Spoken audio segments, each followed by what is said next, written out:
You think you know elite soldiers? You think you've seen fear, violence, and skill tested in the crucible of war? You're wrong. Deep in the swampy labyrinth of the Mekong Delta, 4 men vanished before American eyes. Not into the shadows. Not behind cover. They disappeared, gone without a trace. Navy SEALs, men trained to move like predators in the water and strike like lightning on land, froze mid-step. Their instincts screamed, but there was nothing to fire at, nothing to attack. Only emptiness, silence, and the unshakable feeling that something was hunting them, even though no one was there. This wasn't a trap. It wasn't luck. It was a lesson the SEALs would carry for the rest of their lives. For decades, history books have celebrated the SEALs as the ultimate warriors of Vietnam. Fast, aggressive, unstoppable. But in the triple canopy jungles where the water met the reeds and the air hung heavy with humidity, they met ghosts. Australian SAS. Shadows molded from patience, discipline, and a philosophy that turned absence into a weapon. Men who could move through the jungle without a sound, without a trace, leaving the enemy to chase illusions while gathering intelligence with surgical precision. It was here, in this green hell, that 2 of the world's deadliest fighting cultures collided. Not in a firefight, not in a single explosive moment of heroism, but in the silence of the jungle, in the patience of watching, in the cold calculation of disappearing when the world expected noise. And in that silence, the SEALs learned something they could never have imagined. Speed isn't always power. Firepower isn't always victory. And sometimes the most lethal force is the one that cannot be seen. Buckle up. This is the untold story of the encounter that changed modern warfare.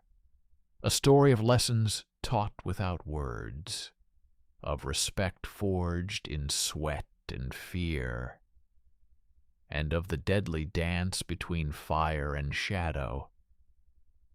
The first time the SEALs saw them move, they didn't believe it.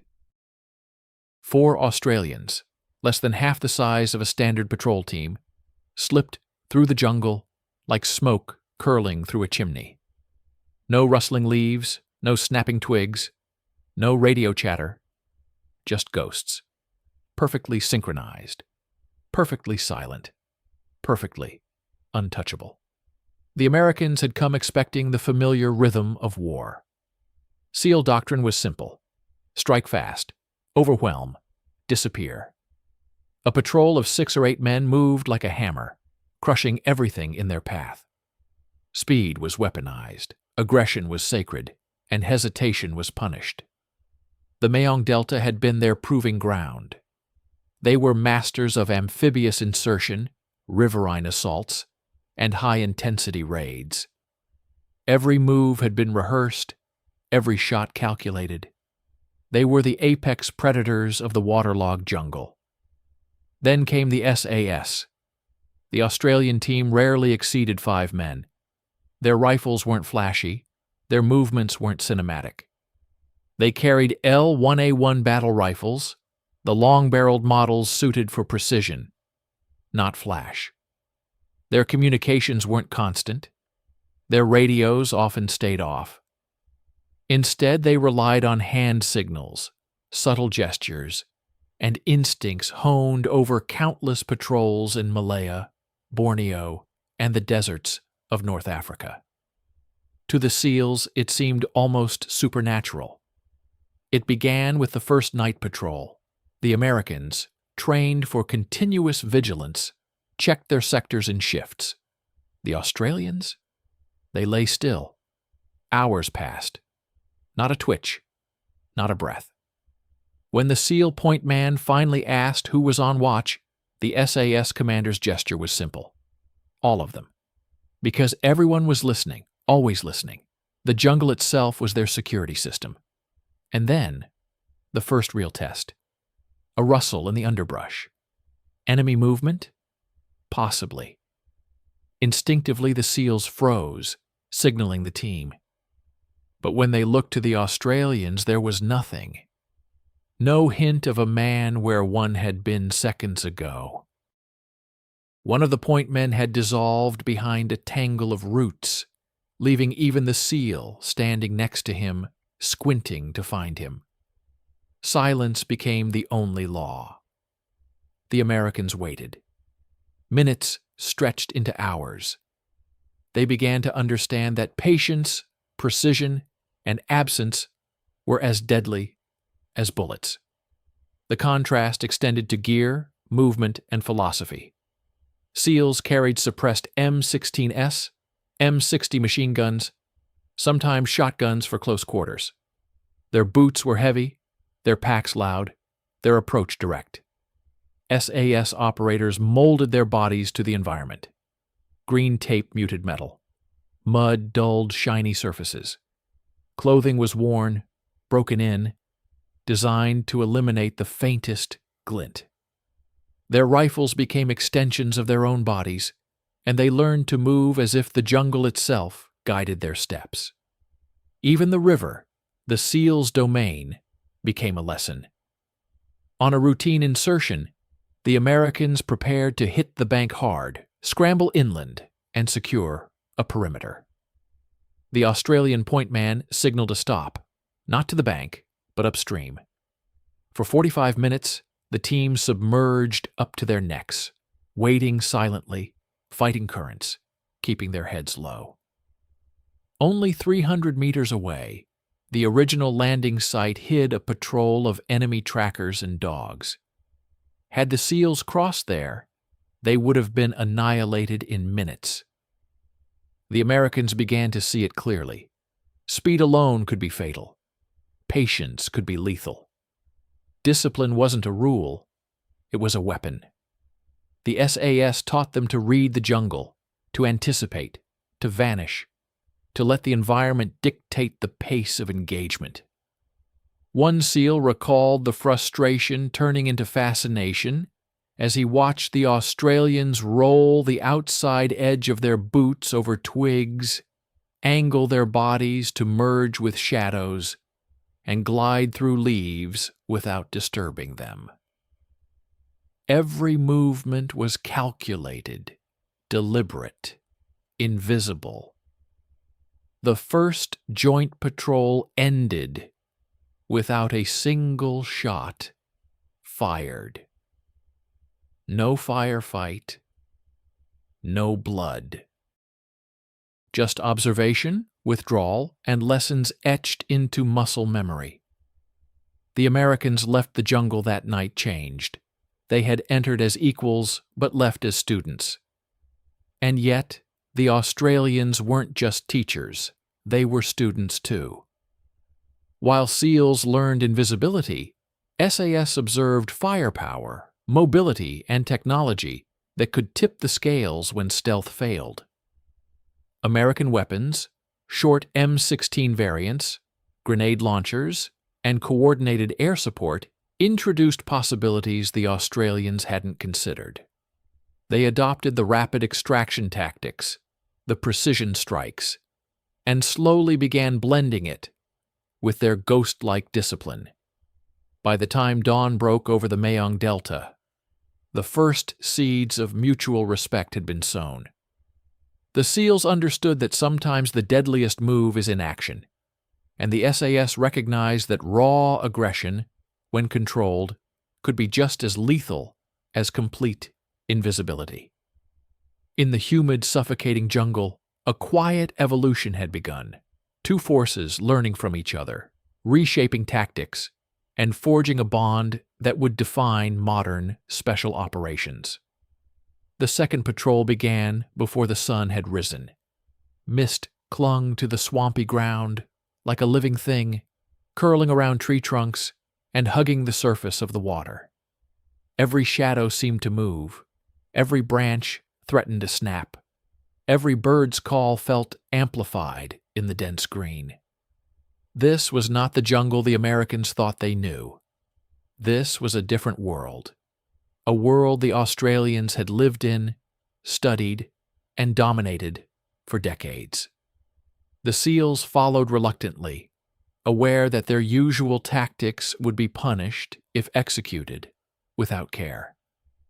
The Australians moved first, their boots coated in mud, their rifles barely making a sound against their bodies. They crossed streams not by stepping, but by sliding, letting the current mask their passage. Leaves parted around them without a rustle. Vines bent and returned to position as if nothing had happened. "Watch the spacing," the SAS commander whispered in clipped tones, though no one knew exactly how long he had been observing the SEALs. "Too close, you're a single target. Too far, you're irrelevant." For hours, the Americans tried to emulate them. Every footstep felt loud. Every hand movement felt clumsy.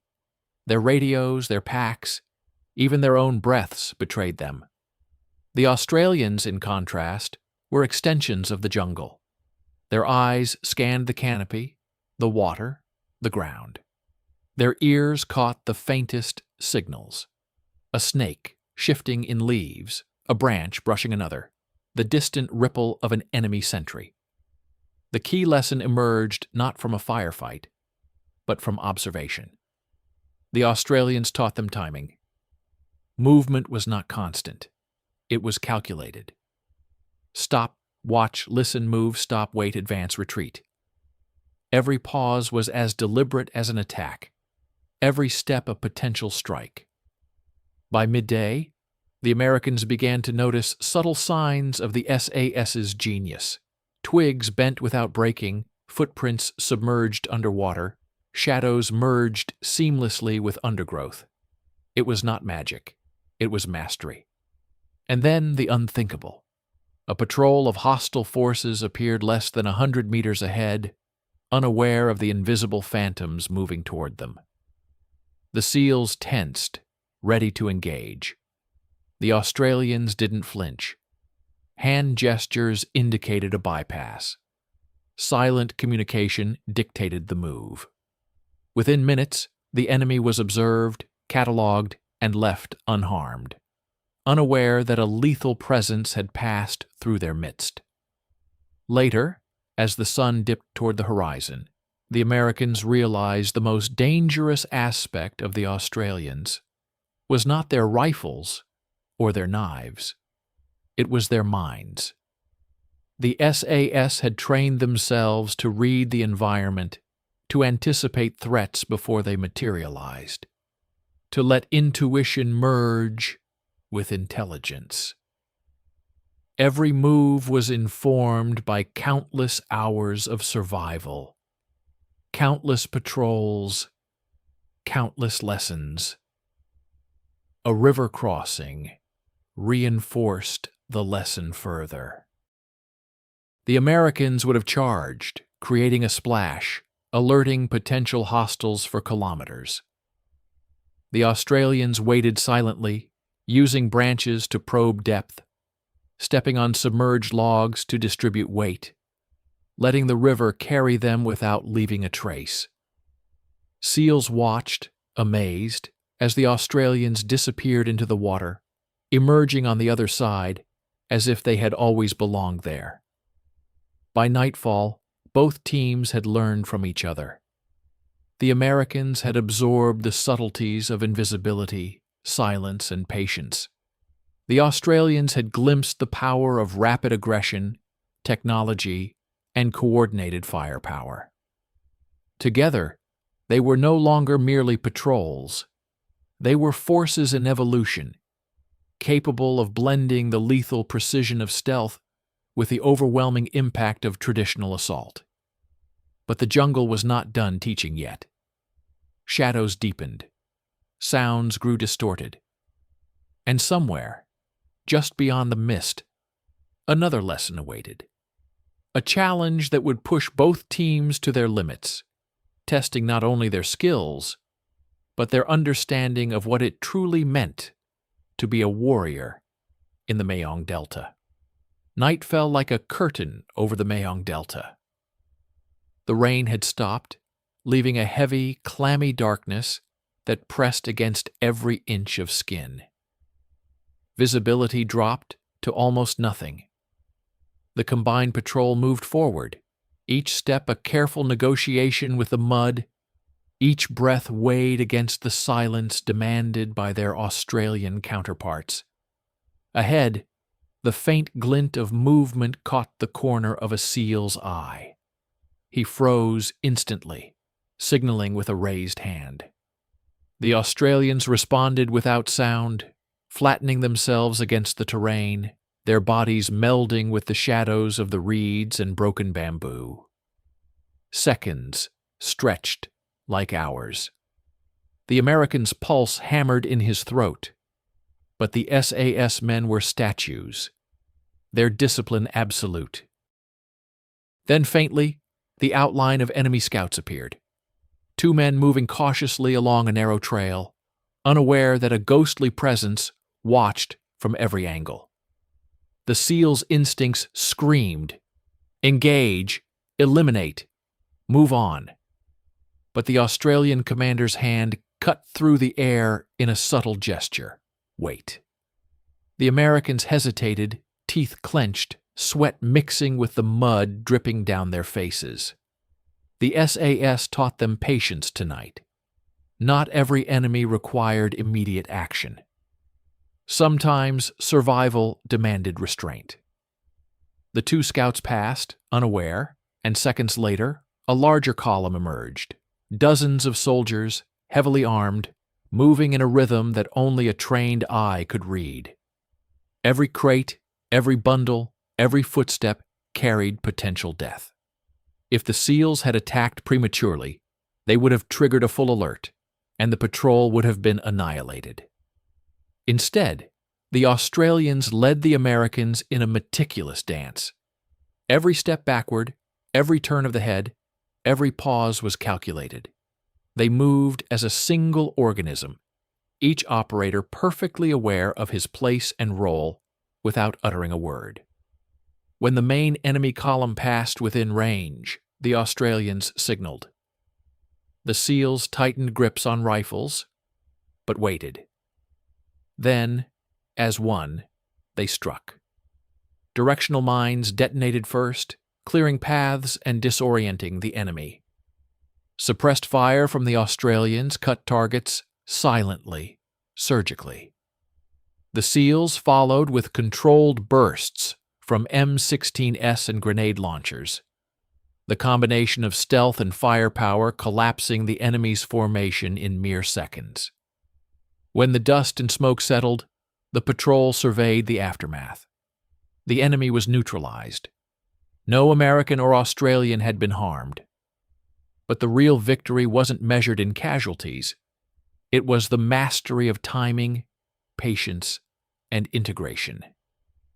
The SEALs had learned to temper aggression with observation. The Australians had seen the devastating effect of rapid, overwhelming force when applied precisely. As they melted back into the jungle, the patrol felt a shared, unspoken bond. They were no longer two separate forces. They were one. A hybrid of ghost and hammer, silence and thunder, patience and aggression. And yet, the jungle had more lessons to give. The real test came the following morning. The patrol reached a river crossing, broad and muddy, with enemy positions suspected on the far bank. The SEALs wanted to surge across, as they always had, guns ready, boots splashing. The Australians, however, shook their heads. Every movement was slowed, every footstep planned, every ripple measured. For hours, the Americans followed. The water lapped gently against their legs, but their hearts pounded. Every second in the river was agony, testing nerves, discipline, and trust. And then, from the undergrowth, they saw it. The enemy had set traps, tripwires, snares, even submerged stakes that would have impaled any rushed crossing. The Australians had chosen the safest path, not the fastest. It was a lesson written in survival. Speed was deadly without knowledge. Patience was lethal when informed by skill. The Americans finally understood that the jungle dictated terms, not the soldier. By the end of this engagement, the SEALs and SAS had begun to fuse their doctrines. The Americans had absorbed stealth, patience, and camouflage at a level they had never imagined. The Australians had witnessed the sheer power of rapid, precise assault and the value of technological edge. Together, they were more than elite. They were evolved. Night fell again, heavier than before. The patrol rested briefly, but sleep was secondary. Every operator replayed the lessons of the day. Every instinct sharpened. Every heartbeat synced with the jungle. Because in the Mekong Delta, survival was never about weapons alone. It was about mastering the unseen, listening to the whispers of the foliage, and moving like a shadow through a world that could kill in an instant. And somewhere deep in that oppressive darkness, the jungle waited, its next test already taking shape. Dawn arrived without fanfare, draping the Mekong Delta in a thin, gray mist. Visibility was limited, but the patrol could hear the jungle alive with movement. The chittering of birds, the rustle of unseen animals, the distant thud of river currents. For most soldiers, dawn brought hope. For these operators, it brought danger. The previous night's ambush had left them with intelligence. Enemy reinforcements were converging on their position. Extraction was mandatory. But the landing zone was exposed, barely a clearing in the dense foliage, and the nearest helicopter would arrive under enemy observation. The Australians moved first, silently preparing the zone. Tripwires were laid to deter advancing forces. Camouflage nets were pulled over the surrounding trees. Every branch, every leaf, every shadow was leveraged to conceal movement. The SEALs watched, astonished. Here, stealth was an art form, an invisible architecture of survival. When the Americans began securing the perimeter, a sudden flare of movement in the trees froze them. A small enemy recon team had detected the patrol's presence. Guns drawn, SEALs prepared to engage, but the Australians held them back with a sharp gesture. "Wait!" the Australian commander mouthed. From the undergrowth, a silent, precise engagement unfolded. Suppressed rifles, controlled movements, and deadly accuracy eliminated the threat before it could alert the main force. The Americans were forced to witness an efficiency they had rarely seen. Kills executed without sound, without warning, without panic. Minutes later, the helicopter appeared, its rotors slicing the mist. Extraction was underway, but the enemy had anticipated their escape. Gunfire erupted from a distant ridge, tracer rounds slicing through the fog. The SEALs reacted instinctively, returning fire, but the Australians adapted instantly. Move low. Stay silent. "Don't return everything," one Australian ordered. The SEALs adjusted, shifting tactics mid-flight. Using the terrain, they advanced, crouched, taking cover behind mud banks, reeds, and fallen logs. Explosions punctuated the air, but casualties remained minimal. Every step had been choreographed in a silent, invisible dialogue between allies. Finally, they reached the extraction point. The helicopter hovered, skimming the treetops. Operators boarded swiftly, weapons ready, eyes scanning for threats. Just as the last SEAL stepped aboard, an enemy sniper took a shot. The round struck the ground mere inches from the Australian commander. No hesitation. He dropped to the deck of the helicopter as it lifted, sliding into the interior with a precise roll. The SEALs followed, hearts pounding, adrenaline surging. The jungle fell away below them, a maze of green and mud fading into the distance. Inside the helicopter, the patrol exhaled collectively. Lessons of the night weighed heavily on everyone. The Americans had learned that brute force alone could not guarantee survival. The Australians had demonstrated that patience, foresight, and absolute control of one's environment were just as lethal as bullets. The flight back to base was quiet, each operator lost in thought. For the SEALs, the jungle had been a classroom. For the Australians, their allies had proven adaptable, resilient, and willing to trust a new way of fighting. The bond forged in the heat of combat was now unbreakable. And yet, none of them spoke of what they had seen in the shadows, figures that seemed to vanish and reappear, enemies that melted into the mist, and an almost supernatural awareness of the jungle itself. In the Mekong Delta, survival was not guaranteed. Every mission was a negotiation with death. But this patrol had survived, not just because of skill, but because they had become something greater together. An invisible, unstoppable force that even the jungle seemed to respect. As the helicopter touched down at the forward base, the operators prepared for debriefing. There would be reports, maps, intelligence logs. But the real story, the lessons learned in silence, under pressure, in the heart of a deadly jungle, would stay with them forever. Because some battles were won not just by guns, but by trust, patience, and the deadly precision of allies who moved as one.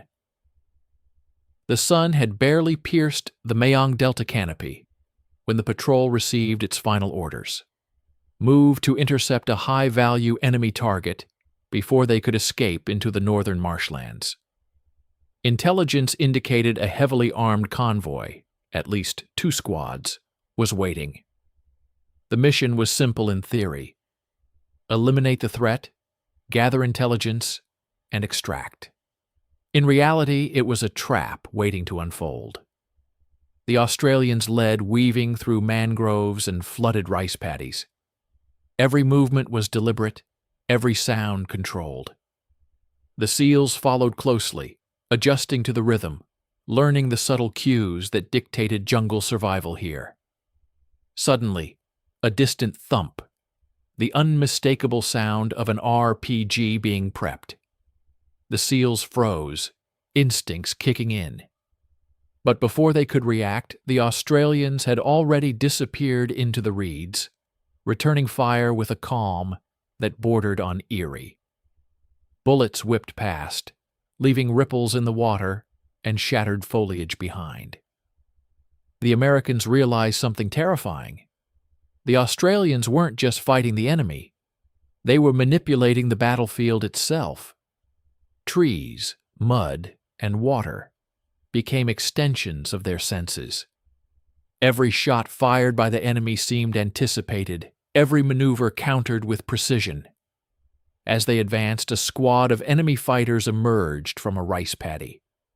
The SEALs engaged immediately, but the Australians didn't just fight, they orchestrated. Suppressed rounds, silent takedowns, and distraction tactics allowed the Americans to flank without being seen. Within minutes, the enemy squad was neutralized. Not a single SEAL casualty, but the convoy was still ahead. The operators pressed forward, hearts pounding, aware that the next engagement could be the most lethal. The patrol reached a clearing where the enemy had established a temporary base. Machine guns, mines, and camouflaged snipers waited. "Eyes sharp. Move in silence. Cover every angle," the Australian commander instructed. The Americans took positions, learning on the fly, mirroring the Australians' movements. And then it began. A silent infiltration. No warning shots, no flare of gunfire. Operators moved like shadows, eliminating sentries one by one. Even as the enemy realized something was wrong, escape routes were already cut off. Traps waiting for anyone who tried to flee. By the time the first warning shots were fired, the convoy was already compromised. The SEALs covered the rear while the Australians moved forward, coordinating a devastating combination of ambush and suppression. Within 10 minutes, the enemy convoy was neutralized. Intelligence documents, weapons caches, and communication equipment were secured with minimal exposure. The extraction zone was no longer secure. Enemy reinforcements were converging. The operators executed a silent withdrawal, moving through backwaters and hidden trails that only the Australians seemed to know. The SEALs followed, drenched in mud, hearts racing, learning the rhythm of the jungle, the flow of silent war. As the helicopter appeared, slicing through the morning mist, the patrol moved into formation. Every operator knew their role. Every movement synchronized. Enemy fire cracked in the distance, but none reached them. The Australians had once again controlled the battlefield, turning chaos into order. Once aboard, the SEALs exhaled collectively. They had witnessed not only tactical brilliance, but a philosophy of combat that redefined their understanding. Brute force could win engagements, but subtlety, patience, and coordination turned survival into domination. The flight back to the forward base was quiet. The Americans reflected on what they had learned. In the dense jungle, victory wasn't about numbers or weapons. It was about presence, awareness, and trust in your allies. The Australians had demonstrated a lethal harmony between man, terrain, and instinct. By the time the helicopter landed, the patrol had transformed. SEALs who had arrived confident in their methods now carried a new respect for strategy, subtlety, and the power of working as one with teammates who saw the battlefield differently. Some battles are remembered for the firefight. Others are remembered for the lessons they teach. This was both. And as the Mekong Delta faded behind them, one thing was clear. Those who mastered silence, patience, and coordination would survive. Those who didn't, wouldn't. Back at the forward operating base, the patrol disbanded, but the echoes of the Mekong Delta lingered. The SEALs moved through debriefing rooms, documenting intelligence, but also replaying moments in their minds, moments that defied conventional tactics. They had witnessed more than a firefight. They had witnessed a philosophy of war, subtlety over brute force, patience over panic, coordination over chaos. The Australians had not only survived, they had dictated every engagement, turning the jungle into an ally rather than an obstacle. For the Americans, the lessons were clear. Weaponry and training are vital, but adaptability, instinct, and trust in your comrades are what separate survival from failure. For the Australians, it was another confirmation of what they had always known. Mastery of your environment and mastery of yourself is the deadliest combination. Months later, back in their respective units, the operators would recall the Mekong Delta, not for the firefights, but for the lessons etched into their minds. Every patrol, every mission afterward, carried the imprint of that jungle, those moments, and the silent, lethal elegance of Australian SAS tactics. Victory isn't always loud. Sometimes it's a shadow moving through the reeds, unseen, unheralded, but complete. And those who have learned its rhythm carry an advantage no enemy can anticipate, and no textbook can teach. The Delta had spoken, and those who listened would never forget.